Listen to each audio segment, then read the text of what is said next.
Sandwich কে কিনেছে?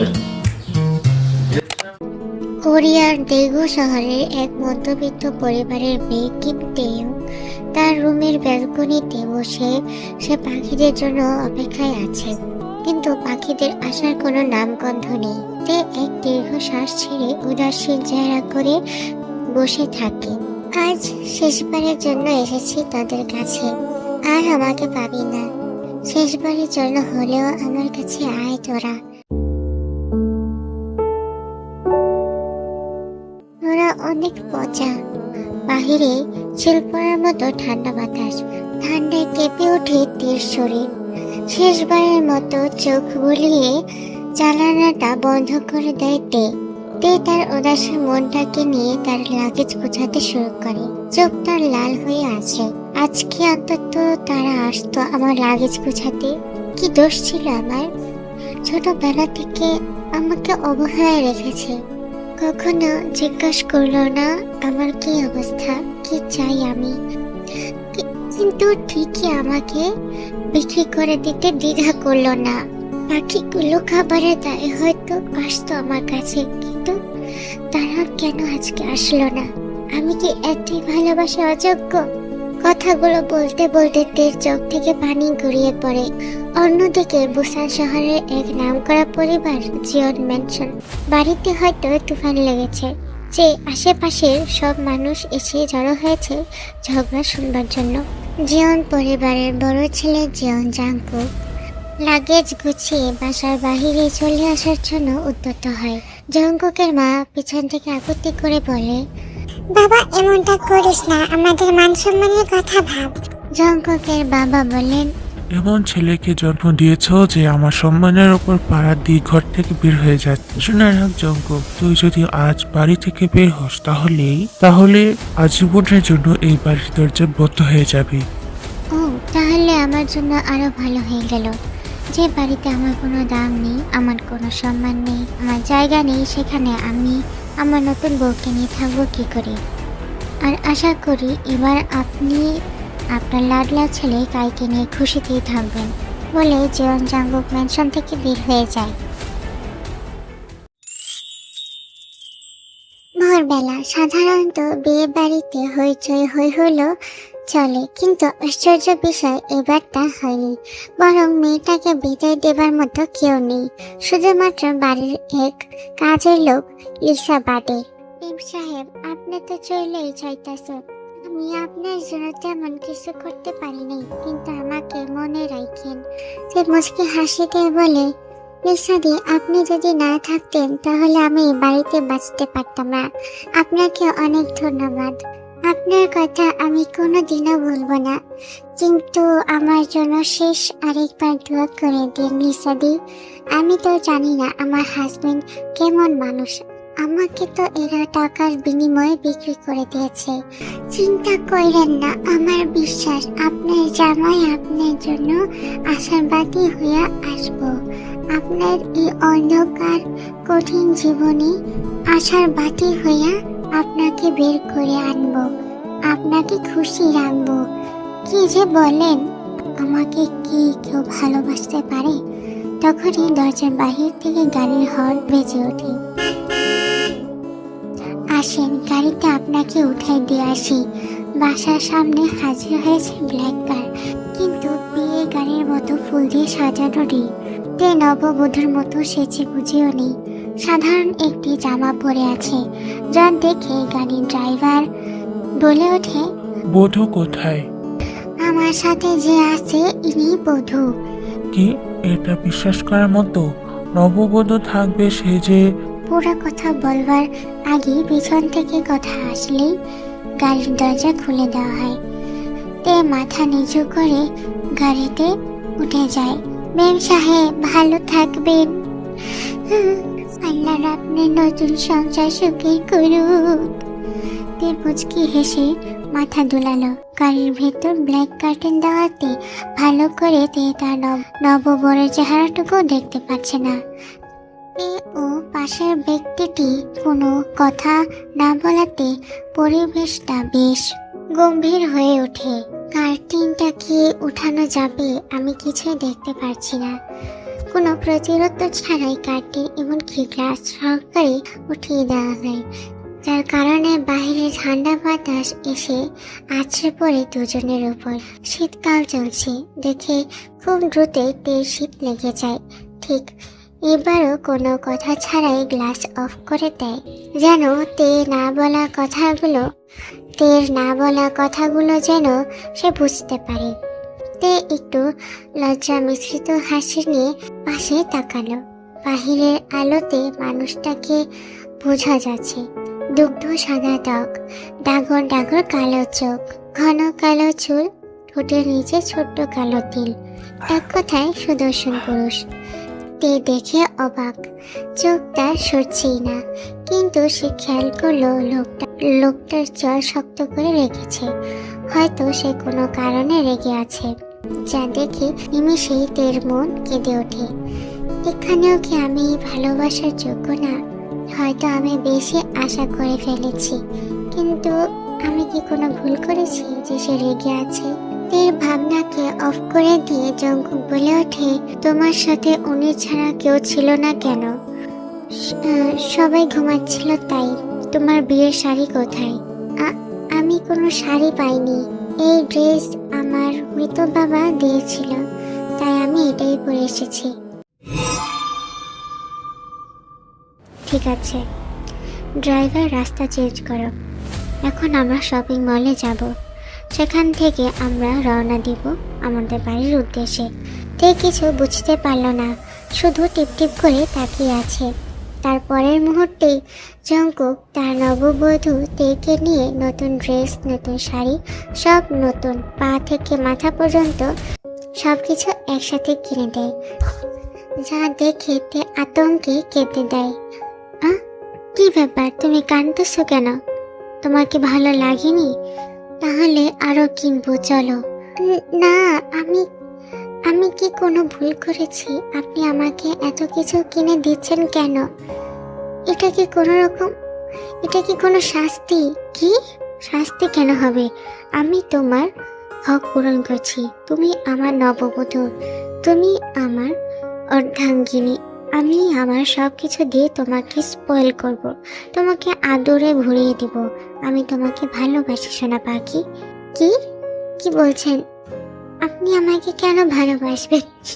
আপনার বিয়ে আমার বড় বোন যিশুর সাথে হবার কথা ছিল, কিন্তু তারা আমাকে জোর করে আপনার সাথে বিয়ে দিয়ে দিয়েছে। এতে তো আপনি আমাকে ঘৃণা করার কথা। তুমি সব জানো না তে, আর এই জায়গায় এই বিষয়ে কথা বলাও ঠিক না। আমি তোমাকে পরে সব বলবো, তুমি শুধু আমার কথা শুনবে, কেমন? তে তার মাথা দুলিয়ে জঙ্কুককে হ্যাঁ সম্মতি দেয়। জঙ্কুক তের টানা টানা কাজল কালো চোখে জল দেখে তার উষ্ণ হাত দিয়ে তের ঠান্ডা গাল থেকে আলতো করে জল মুছে দেয় এবং সকলের সামনে তের পদ্মের পাপড়ির মতো কোমল ঠোঁটে চুমু দেয়। এসব কিছু হজম করতে না পেরে জঙ্কুকের বুকে ভিমড়িকে পড়ে যায়। এ কি হলো? সে হয়তো খুশিতে জ্ঞান হারিয়েছে। যদি তাই হয় তাহলে আমি সার্থক। তে নিজেকে জঙ্কুকের কোলে আবিষ্কার করলো। তে দ্রুতই তার মাথা জঙ্কুকের কোল থেকে সরিয়ে জোরে জোরে শ্বাস নেয়। হৃৎপিণ্ড তার তীব্র গতিতে দৌড়াচ্ছে। কি ব্যাপার, উঠে গেলে কেন? কষ্ট হয়েছে? না, কিন্তু আমি আপনার পায়ে ঘুমাচ্ছিলাম কেন?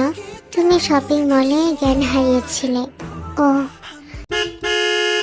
আমরা চলে এসেছি আমাদের অ্যাপার্টমেন্টে, যেখানে আমরা আমাদের বিবাহ জীবন শুরু করব। ওকে। জঙ্কুক তারপর ড্রাইভারের সাহায্যে তাদের লাগেজ নিয়ে নিউ অ্যাপার্টমেন্টে ওঠে। জঙ্কুক দেখে কফি দিয়ে বলে, সোনা পাখি, আমি খুবই দুঃখিত। আজ আমাদের ওয়েডিং নাইট হবার কথা, সেখানে আমাদের ঘর গোছাতে হচ্ছে। তে মাথা দুলিয়ে মুচকি হাসি দিয়ে বলে, এখানে দুঃখের কোনো বিষয় নেই, আর আমি অনেক খুশি। কফিটা অনেক মজার হয়েছে জামাই। কি বললো আমাকে? তের মুখ সাথে সাথে লজ্জায় লাল হয়ে যায়। ভুল বলেছি হয়তো। আমি তাহলে আর বলবো না। না না, আবার বলো, আমি শুনতে চাই। কফিটা অনেক মজার হয়েছে জামাই। শোনার সাথে সাথে জঙ্কুক দ্রুত গতিতে একেবারে তের কাছে চলে আসে এবং ঠোঁটে চুমু দেয়। ঠোঁট ছেড়ে দিয়ে জঙ্কুক বলে, আজকে এতটুকুই, নয়তো আমি নিজেকে আটকাতে পারবো না বউ। কি আটকাবে?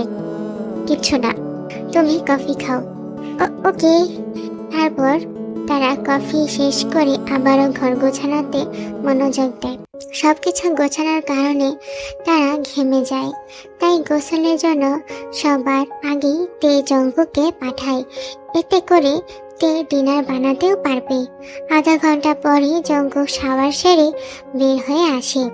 তে এদিকে কিচেনে কুকিং করতে ব্যস্ত।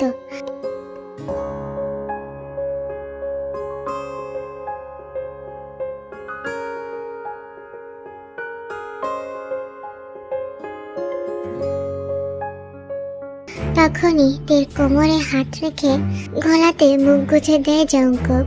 তে, কি রান্না করছো যে আমাকেও দেখছো না?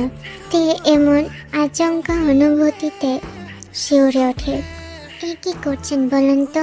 আরেকটু হলে তো আমার আত্মায় বের হয়ে যাচ্ছিল। যাও গোসল করে এসো, বাকি রান্না আমি দেখছি। আপনি রান্না জানেন? অবশ্যই। জীবন সবাইকে সবকিছু শিখিয়ে দেয়। তে কথা শুনে প্রতি উত্তর করল না, শুধু মুচকি হেসে বলল, তাহলে আমি গোসল করে আসি। একে আপনার জামা কোথায়? জঙ্কুক শুধুই শর্ট প্যান্ট পরে আছে, চুলগুলো এখনো ভিজা, পানি টপকে টপকে পড়ছে। দুগ্ধ সাদা শরীরে এখনো পানির ফোঁটা রয়েছে। তের মুখ সাথে সাথে লজ্জায় লাল হয়ে যায়, যা দেখে জঙ্কুক জোরে হেসে দেয় এবং বলে, খালি গায়ে আছি আমি, আর লজ্জা পাচ্ছ তুমি? যাও গোসল করে আসো। ঠিক আছে। Just say you're mine. You give me butterflies. Jungkook ও তে দুজনই রাতের খাবার খেয়ে নেয়।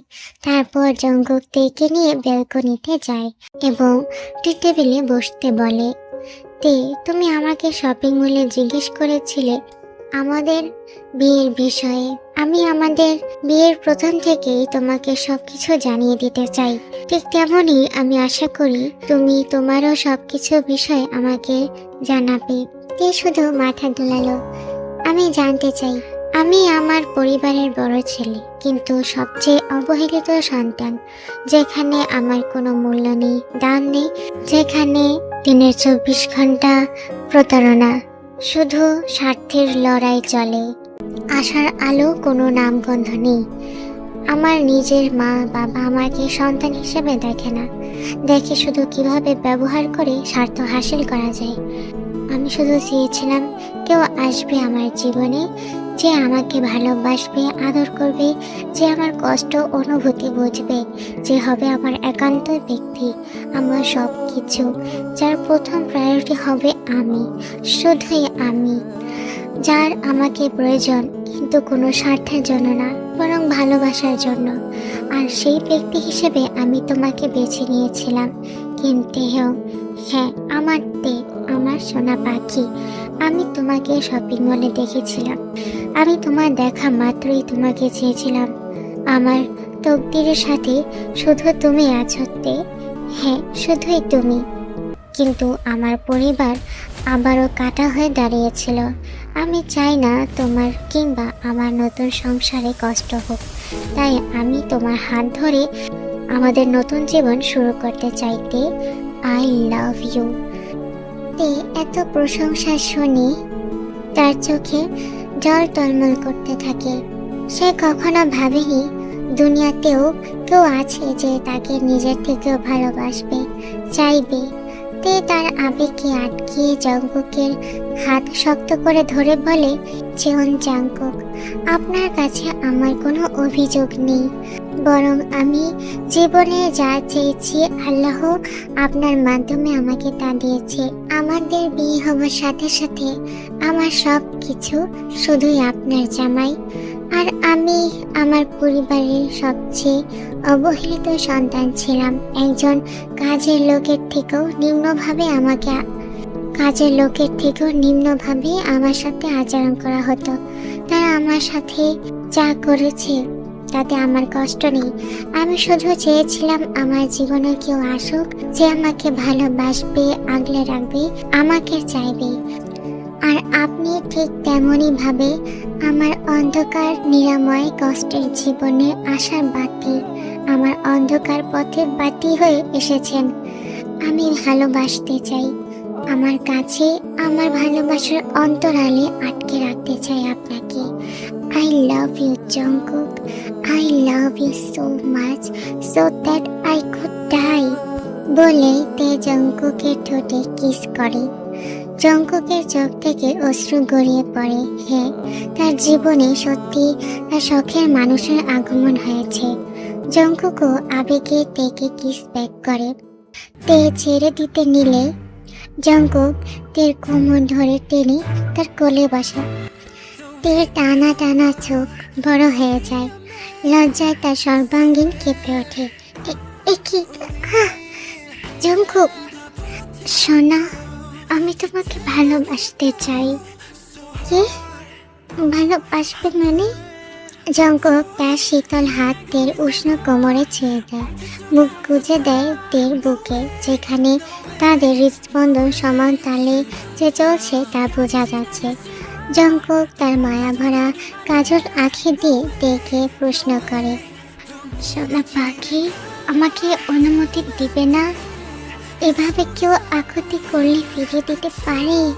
তে তার ঠোঁট কামড়ে ছলছল চোখে জঙ্কুকের ঠোঁটে তাকালো এবং মিলন করলো তাদের ওষ্ঠধরের। এতে যেন জঙ্কুক তার নিজের উপর নিয়ন্ত্রণের কাবু হারানো শুরু করে। শরীর এক অদৃশ্য আগুনে ঝলসে যাচ্ছে। তে তার ঠোঁট সরিয়ে তার হাত দুটো জঙ্কুকের কাঁধে রাখে, তুলোর মতো সফট চুলগুলোতে হাত বুলিয়ে দেয় এবং নেশা মাখানো চোখে বলে, জামাই, আমি তো সবটাই তোমার, একান্তই তোমার। তুমি আমাকে যেভাবে চাও সেভাবে আমি তোমার কাছে যেতে চাই। I want you Jungkook, I want you. Jungkook কথা শোনা মাত্রই তেকে তুলে বিছানায় নিয়ে যায়।